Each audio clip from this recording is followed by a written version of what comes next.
Hola, buenos días. Sean bienvenidos al programa del día de hoy. Soy el Tuya Gallardo y hoy hablaremos acerca de uno de los movimientos sociales más importantes del Ecuador, la Revolución Marxista. Vamos a ver en qué consistió, vamos a analizar qué cambios trajo al Ecuador y de una manera muy interesante vamos a ver cómo este movimiento marxista sienta las bases para la naciente República Ecuatoriana, que como ya la vimos en los programas anteriores, con Juan José Flores y Vicente Rocafuerte, subió un peldaño más en la vida republicana. Bueno, comencemos.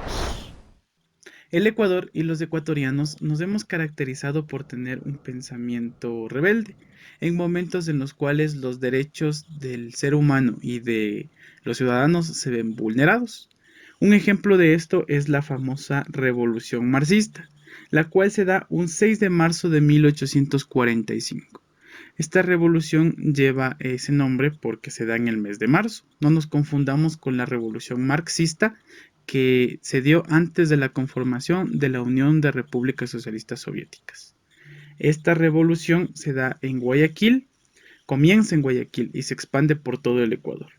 Tuvo una duración de 4 meses, es decir, que termina un 17 de julio de 1845.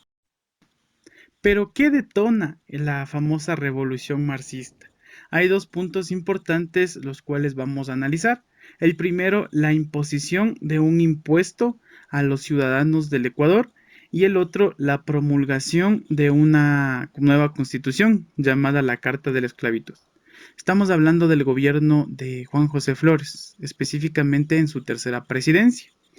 El impuesto que Juan José Flores pone para los ciudadanos es de 3 pesos y medio. Esto causa indignación en la población y también levantamientos en Pichincha, Chimborazo, Guayaquil, en diferentes lugares, al grito de abajo los 3 pesos, que llevaron al gobierno a tener que quitarlos, pero la semilla de la revolución ya estaba ahí. Y algo muy interesante aquí es que no todos los ecuatorianos eran considerados ciudadanos. Para poder tener la nacionalidad ecuatoriana son los mismos requisitos que tenemos el día de hoy. Tener padres ecuatorianos, haber nacido en el territorio, haber servido al ejército, entre otros. Pero el ser ciudadano, tener los derechos y las obligaciones de un ciudadano era un tema completamente diferente. Por ejemplo, para tenerlo la ciudadanía, primero se debía ser casado o tener 18 años de edad. Por otra parte, el trabajo y el dinero era una parte fundamental. Se dice que se debe tener una propiedad raíz con un valor libre de 200 pesos. Y aquí viene un punto importante. Esta profesión no debe estar sujeta a nadie. Es decir, que no se podría ser empleado, sino el negocio o la profesión debía ser ejercida por la misma persona. Otro punto que nos habla para ser ciudadano es que se debía leer y escribir. Y, como se sabe, también tener la religión católica, apostólica y romana. Ese es un tema muy importante, un punto importante que se topa en todas las constituciones, hasta la de Eloy Alfaro, la cual suprime eso en los requisitos para poder ser ciudadano. Por otra parte, tenemos a la tercera constitución de la República del Ecuador, la famosa Carta de la Esclavitud, la cual fue promulgada por el presidente Juan José Flores. En esta Carta de la Esclavitud se dan ciertos lineamientos que deben seguir los ciudadanos para poder acceder a las dignidades administrativas de la República, como por ejemplo cuáles son los requisitos para ser senador, para ser representante y para ser presidente. Analicemos los primeros. ¿Cuáles eran los requisitos para ser senador? Para formar parte del Congreso. Primero, a más de los requisitos que tenían que seguir para ser ciudadano, debían tener 39 años y una propiedad raíz de 8,000 pesos, o a su vez una renta anual de 1,200. Pero ¿quiénes votaban para que puedan ser elegidos los senadores? Votaban únicamente los ciudadanos de 25 años con una propiedad raíz de 3,000 pesos o una renta anual de 300 pesos. Por otra parte, tenemos a los representantes, miembros del Congreso, de la Asamblea Constituyente, los cuales también debían tener un 25 años como mínimo, tener 6,000 pesos o una renta anual de 500. Pero aquí cambia un poco la cosa. Los ciudadanos tienen derecho a votar todos en la primera vuelta. En la segunda vuelta, únicamente los ciudadanos de 25 años con una propiedad de raíz de 2,000 pesos o una renta anual de 200 pesos. Aquí vemos que el dinero tiene mucha importancia en el momento de ejercer el voto. Y no todas las personas, no todos los ciudadanos podían dar su consentimiento para que alguien llegue a ser un funcionario público. Para el presidente ya viene algo exagerado. Los requisitos para poder ser presidente nos dicen que debe tener una propiedad raíz de 300,000 pesos y únicamente los miembros del Congreso son los que podrán elegir al presidente de la República. Todos estos requisitos apuntaban a que el único candidato que podía seguir en la presidencia era el mismo Juan José Flores. Esto llamó a la indignación al pueblo guayaquileño, especialmente a tres personajes: José Joaquín de Olmedo, Vicente Ramón Roca y Diego Noboa, los cuales fueron los dirigentes de la Revolución Marxista. Por una parte tenemos a estos tres personajes como la oposición, y las tropas que estaban a favor del gobierno fueron dirigidas por el general Carlos Wright, el cual llevó al ejército floriano a muchos enfrentamientos bélicos con el ejército marxista. Pero ¿cuáles fueron los acontecimientos que ayudaron a que se cumpla este deseo de libertad? Primero tenemos que un 6 de marzo de 1845 se toman el cuartel de Guayaquil, el cuartel donde guardaban las armas, la artillería. Las personas que se toman este cuartel son el teniente coronel Fernando Ayarza y el general Antonio Elizalde, el cual ya tenía tratos con la persona encargada de guardar la artillería para que se dé este golpe. Es decir, todo ya estaba completamente planeado. Recordemos el nombre del general Ayarza, que tendrá mucho protagonismo en el gobierno de Gabriel García Moreno más adelante. Los conflictos bélicos se llevan en diferentes partes de la costa ecuatoriana. Se da un conflicto en Manabí dirigido por José María Urbina, el cual también tiene aparición en este gobierno marxista. Posteriormente, las tropas de Juan José Flores se atrincheran en la hacienda La Elvira, en Babahoyo. Aquí se da un conflicto en el cual las tropas florianas triunfan. Como ya se dijo, el general Urbina es el que viaja desde Manabí hasta Babahoyo para enfrentar a estas tropas. Y un 17 de junio de 1845 se termina el conflicto. Los dos bandos deciden firmar un tratado de paz, conocido como el Tratado de Virginia, en el cual se daban ciertas prestaciones al general Flores y a sus coidearios. En este tratado se dice que no se tomará represalias ante los derrotados, que fueron las tropas florianas.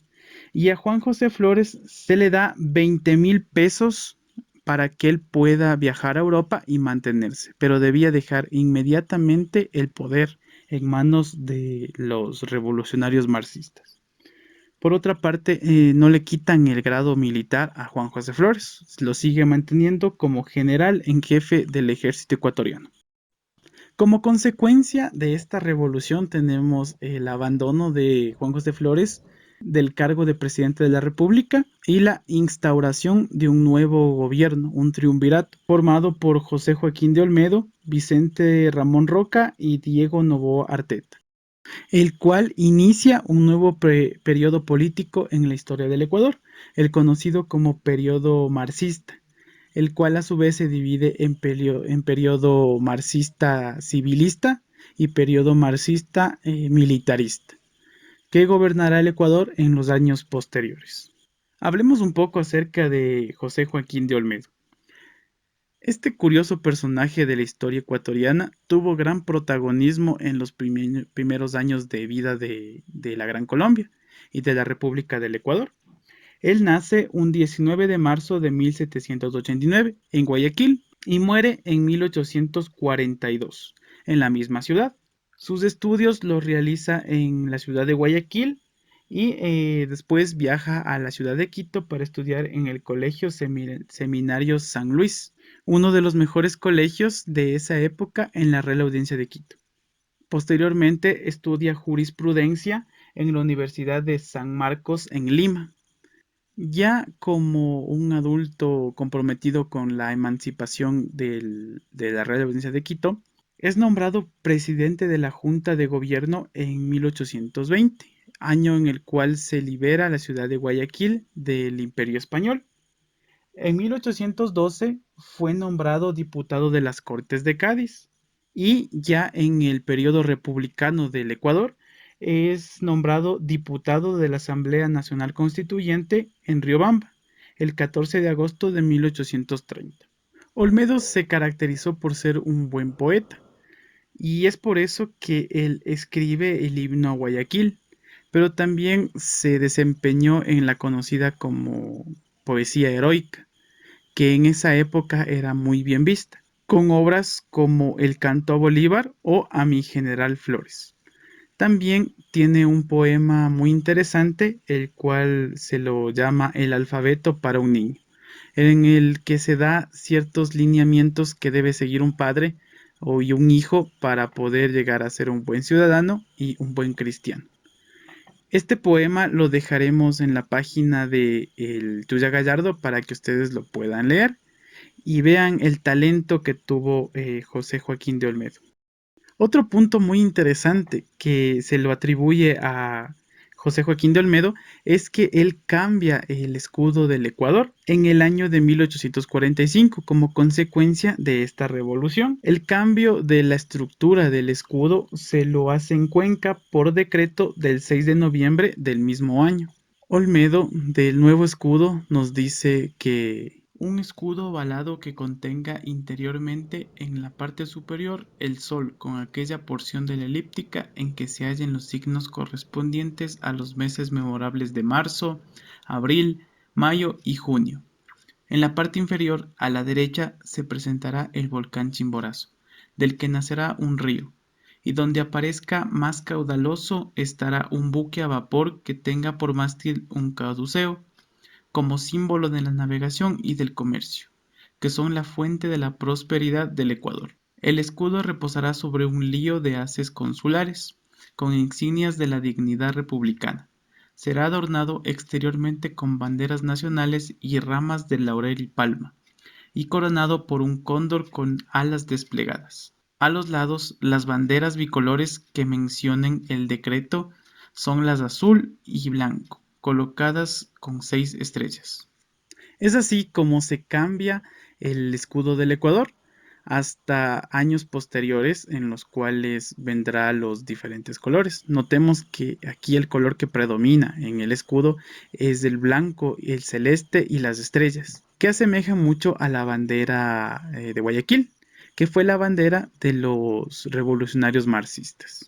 Esta etapa de la historia del Ecuador es muy interesante, ya que comienza los levantamientos, comienza la disconformidad de los ciudadanos, en especial de Guayaquil, donde se encontraban las principales oligarquías del Ecuador. También aparece la figura de Gabriel García Moreno, el cual va moviendo sus fichas para poder posicionarse en un buen puesto en la política del Ecuador, que después del periodo marxista vendrá su gobierno. Bueno, hasta aquí el programa del día de hoy. Espero que haya sido de su agrado. Si desean más contenido, por favor suscríbanse al canal y activen la campana para no perderse un video. Se vienen programas muy interesantes en esta serie de los presidentes del Ecuador. Viene la presidencia de Vicente Ramón Roca, de Diego Noboa, Urbina, Robles, y se comenzará con la serie de los videos de la vida y de la presidencia de Gabriel García Moreno. Recordándoles que también nos pueden escuchar en Spotify, Evox, Radio Public, Google Podcasts, entre otras plataformas de audio. También estamos, por supuesto, en Facebook, en la página del Tuya Gallardo, donde subimos contenido extra. Ahí subiremos este famoso poema de José Joaquín de Olmedo llamado Alfabeto para un niño. Muchas gracias.